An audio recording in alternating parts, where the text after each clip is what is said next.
Jejak karyanya tertuang dalam tulisannya. Selain itu, di berbagai perlombaan menulis, namanya keluar sebagai pemenang atau juara.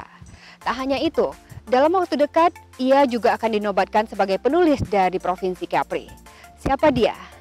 Pemirsa, simak perbincangan saya bersama Riawani Elita, penulis dari Tanjung Pinang, dalam program Pojok Inspirasi.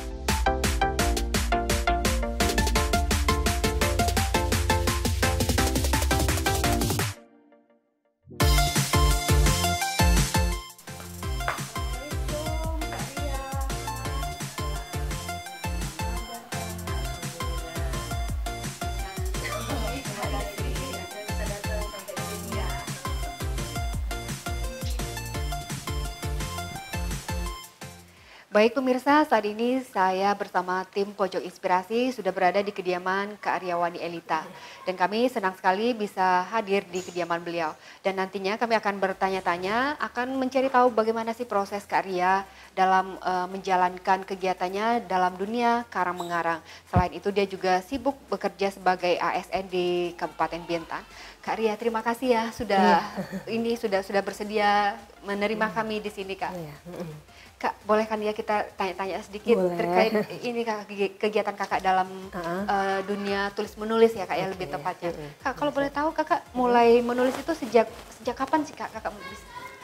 Lebih kurang sejak tahun 2006. 2006 sampai sekarang Kak ya? Sampai dengan sekarang. Itu Kak awal mulanya menulis itu kenapa Kak? Kenapa bisa menulis? Maksudnya tuh apakah ada sesuatu yang mendorong Kakak untuk menulis atau bagaimana? Iya. Saya rasa mungkin awalnya itu karena saya hobi baca buku ya, baca majalah sejak kecil, sejak SD itu udah senang baca buku gitu. Jadi sampai remaja, dewasa itu mulai timbul keinginan gitu, suatu saat juga kepingin nulis buku. Nah, apalagi kalau setiap kali baca buku itu saya sering lihat bagian biodata pengarangnya.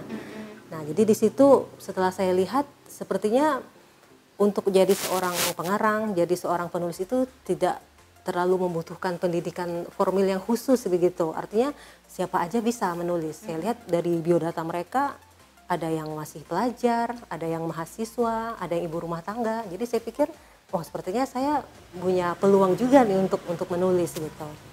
Dan kemudian juga pada sekitar tahun itu kita mulai menggunakan internet ya, walaupun masih lemot begitu. Jadi pada saat saya mengakses internet itu ketemu Milis Kepenulisan namanya. Milis Kepenulisan itu isinya mereka saling penulis-penulis yang tergabung di dalam milis itu saling berbagi tips menulis. Kemudian juga ada yang mempublikasikan karyanya dan minta dikritisi. Pokoknya interaksinya aktif begitu. Jadi saya baca di situ jadi terinspirasi lagi nih. Oh, ternyata saya buka internet, buka milis juga udah dapet nih panduan-panduan awal untuk menulis gitu. Jadi akhirnya saya ikut gabung di milis itu dan kemudian saya untuk pertama kalinya saya beli buku panduan menulis lewat milis itu. Waktu itu bentuknya e-book, tulisan milik adminnya, judulnya kalau nggak salah waktu itu menerbitkan buku itu gampang. Nah, jadi itulah buku awal ya, titik awal saya mulai menulis itu setelah baca buku itu, oh ternyata begini loh yang harus kita lakukan kalau ingin menulis buku sama seluk-beluk penerbitan buku itu seperti apa. Nah setelah itu baru saya mencoba untuk mulai menulis. Sampai sekarang Kak Sampai ya? sekarang. Kak, tahun 2006 itu apakah Kakak juga kan sekarang ini juga berstatus sebagai ASN ya Kak ya? Iya. Nah itu tahun 2006 apakah sudah menjadi ASN atau belum Kak? Sudah. Sudah ya Kak ya? Sudah jadi ASN, sudah punya anak 2 waktu itu. Jadi di sini tidak menutup kemungkinan bahwa misalnya orang yang sudah dewasa itu bisa menerbitkan karya-karya mereka ya Kak ya? Iya. Ya, tidak ada kata terlambat lah ya untuk mulai menulis. Ya. Kak, pada tahun 2006 itu kan tadi Kakak bilang internetnya masih lemot itu karya yang pertama itu bagaimana Kak? Apakah Kakak ikut lomba atau langsung diterbitkan? Pertama-tama memang lebih banyak rekor kegagalannya dulu ya, kirim ke majalah nggak dimuat, ikut lomba kalah waktu itu. Baru pada tahun 2007 itu pertama kalinya yang menembus media waktu itu majalah Femina. Saya ikut lomba cerita bersambung dan alhamdulillah waktu itu dapat juara 2. Nah, itu yang pertama sekali yang diterbitkan lah, yang terpublikasikan di media. Sejak itu lanjut sampai sekarang iya, Kak ya. sampai sekarang. Kalau boleh tahu Kak, judul pertama cerita bersambung itu apa Kak? Opera Rumah Singgah. Itu idenya dari mana Kak bisa menulis itu? Itu idenya dari isu-isu yang berkembang di Kepri waktu itu. Jadi waktu itu yang lagi marak itu tentang illegal human trafficking. Jadi waktu itu kan banyak TKW-TKW ilegal yang diselundupkan lewat perairan di Kepri untuk bekerja di luar negeri. Itu ide awalnya dari situ. Kak, selama menulis ini selain dari ide-ide yang di sekeliling kakak, apakah juga yang maksudnya dalam bentuk fiksi ya kak ya? Kalau yang itu bagaimana kak? Kakak juga menulis seperti itu ya? Ya, dari ide-ide yang maksudnya dari isu-isu yang berkembang di sekitar, juga dari pengalaman orang-orang dan juga dari ya imajinasi saya sendiri. Okay. Kak, kalau misalnya kakak menulis itu perlu waktu khusus nggak sih kak menulis itu? Kalau yang serius-serius ya kayak nulis fiksi itu memang butuh waktu khusus. Biasanya malam hari itu saya nulis. Tapi kalau yang sifatnya lebih ringan kayak artikel atau blog itu bisa kapan aja. Kapan aja.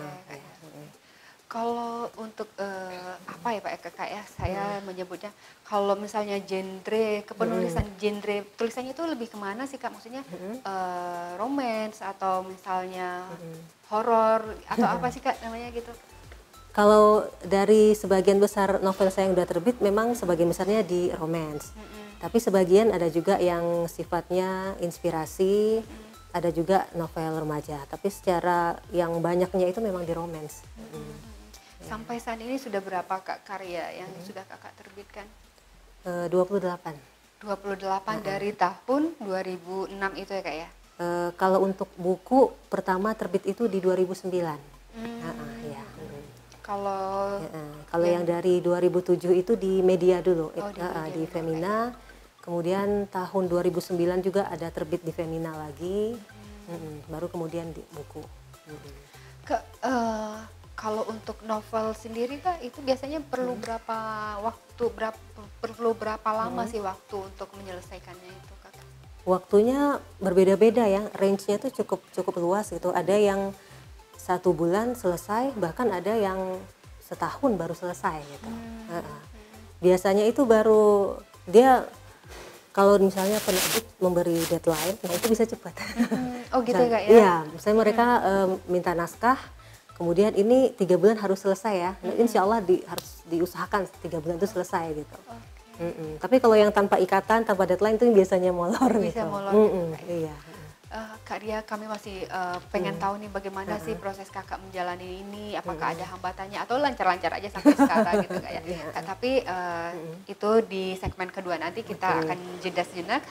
Baik pemirsa, setelah jeda pariwara Pojok Inspirasi masih akan kembali bersama Kak Riawani Elita. Tetap saksikan Pojok Inspirasi hanya di Tanjung Pinang TV. Setelah menang yang di Femina itu baru dia ngeliat, oh ternyata menulis itu ini juga gitu ya, ada hasilnya juga gitu. Nah setelah itulah baru supportnya mengalir ya.